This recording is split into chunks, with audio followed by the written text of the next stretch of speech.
આટલા સુધી મિત્રો આપણે આવ્યા છીએ। તમે જુઓ એ પથરા મોટા મોટા જુઓ એ લગભગ અડધો પોખરો ચડ્યા છીએ।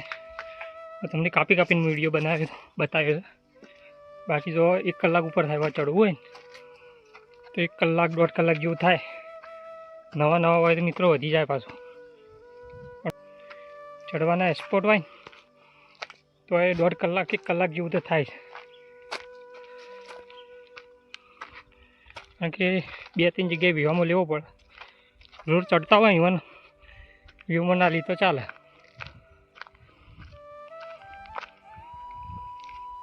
આવું છે હા આપણે શું બનાવી છે બતાવીએ શું સારું બતાવે તો ખરા। કૂવા શું કૂવો બતાવીએ કે આપણે શું પાછો વિડીયોમાં બતાવે। અહીંયા મિત્રો કૂવા છે। કુંડીઓ ને નાખવું પાણી નહીં કુંડીઓ છે। મોટી કુંડી છે। ઊંડી તો કોઈ નહીં નેડી જ છે। બે કુંડીઓ હોય છે। કૂવો છે હા પાણી જ અંદર હું વાત કરી। આ તમે કૂવો જોઈ શકો છો કેટલો ઊંડો કૂવો છે। અને અહીંયા મિત્રો કૂવો આવેલો છે। તમે જુઓ ખાલી કૂવો મોટો કૂવો છે। ઘણું અંદર પાણી છે મિત્રો। અહીંયા તમે આવો તમને કૂવો પર જોવા મળશે। પણ અંદર પડી જાઓ મિત્રો બહાર ના નીકળે એટલે કોઈ પડી ના જાય એની વાર રાખજો। અને કોરી મોરી આવો નજારો છે તમે જોઈ શકો। મજા આવશે એક બાજુ હોય આવો તમને મજા આવશે મિત્રો।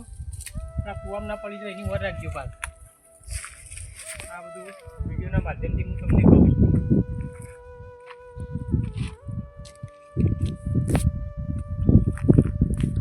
મિત્રો હોય કૂવો આવેલો છે અને હોય કૂવો છે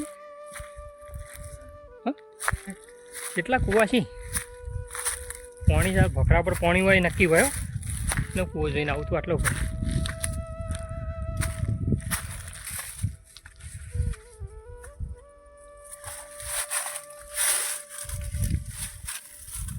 આ તો કૂવો નહીં આ તો કુંડી જ છે મિત્રો। આ તો કુંડી જ છે તમે જોઈ શકો છો। આ કુંડી છે આ કૂવો નહીં। આ ટાઈપનું છે ને આ બાજુ આ ટાઈપનો પથ્થરો છે મિત્રો। પથ્થર તમે જોઈ શકો છો। તો મિત્રો અહીંયા 2 ટેકરીઓ તમને દેખાય છે। સામે મંદિર તમને દેખાય છે। એ બીજું જૂનું કદાચ મંદિર છે શું છે આપણે વળતા તમને બતાવશું કે બીજા વિડીયોમાં તમને બતાવશું।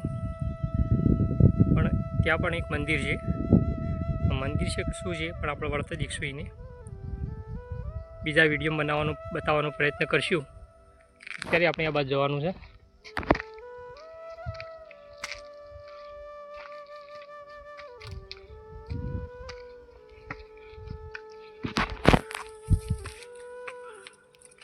મિત્રો અહીંયા રહીને આવું દેખાય છે તમે જુઓ। જ્યાં આપણે અધર નહીં ગયા મંદિર કને નહીં ગયા તમને નજીક જેને આપણે જવું પડે એટલે તમને બતાવું। આપણે મહાદેવના મંદિરે આવવાનું હતું એ મંદિરે આવી ગયા છે। ઉપરથી તમને આવો નજારો દેખાશે। અહીંયા આવો તો તમને આવો નજારો દેખાશે ઉપર રહીને। અને નીચે જે તમને દેખાય છે બધા ગામડા છે મિત્રો। આ બાજુ તમે જુઓ તો આ બાજુ થૂર છે આ બાજુ અને આ બાજુ ધોરી પાવઠી પથ્થાવાળા બાજુ આવ્યું। આ મંદિર મિત્રો થૂર કન્નાળા અને ધોરી પાવઠીના બાજુમાં જે સામે બોકરો રહ્યો એ બોકરા પર મહાદેવનું મંદિર આવેલું છે। અને તમે અહીંયા દર્શન કરવા આવો તો મિત્રો પાણી અને બાટલા ને એ બધું લઈને આવજો। ખાવા પીવાનું બધું લઈને આવજો કારણ કે આ ડુંગરો મિત્રો ઘણો અદ્ધર આવેલો છે। અને તમે અહીંયા આવો તો મિત્રો સેફટી સાથે આવજો। 2-3 મિત્રો સાથે લઈને આવજો એકલા ના આવતા। આ વિડીયોના માધ્યમથી હું તમને કહું છું હવે તમને મંદિર બતાવું અને મઢી છે બતાવું મહાદેવના દર્શન કરાવું। મંદિર બંધ છે પણ તમને દર્શન કરાવું છું। તો આ બાજુ થઈને આપણે આવ્યા એટલે આ તમને આવું જોવા મળશે। અહીંયા તમે જુઓ આવું છે અહીંયા। અને અહીંયા મિત્રો મઢી છે જે લખેલું છે ટુંડેશ્વર મહાદેવ. મિત્રો ટુંડેશ્વર મહાદેવનું અહીંયા જગ્યા છે, અંદર ટુંડેશ્વર મહાદેવ છે. અને નમો હ નારાયણ એવું લખેલું છે મિત્રો. નમો નારાયણ. શ્રી પંચ 10 નામ જૂના અને અખાડાના જય ગિરનારી. બરાબર.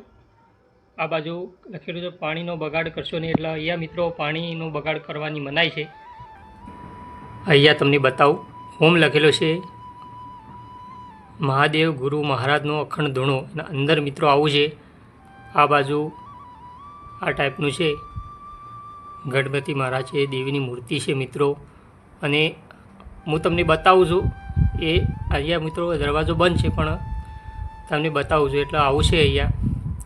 જય ગુરુ મહારાજ લખી દેજો. આ મહાદેવનું મંદિર છે મિત્રો. મહાદેવ ગુરુ મહારાજનો અખંડ ધૂણો. અને અહીંયા મિત્રો આવું છે. જો કે ખુલ્લું હોત તો મજા આવત પણ બંધ છે મિત્રો.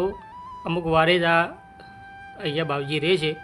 અને મિત્રો અહીંયા જે સેવા કરે છે મહારાજ રોજ આ બોકરો ચડે છે ને ઉતરે છે. એટલે મિત્રો કાઠું કામ છે આ બોકરો ચડવા. આજે અમે ચડ્યા એટલે અમને ખબર પડે છે. આવું છે. આ બાજુ તમે જુઓ તો આ ટાઈપનો પથ્થર છે. અને આ મિત્રો જે તમને અંદર બતાવીને એ પથ્થરમાં જ છે મિત્રો. ખૂબ મઢી છે.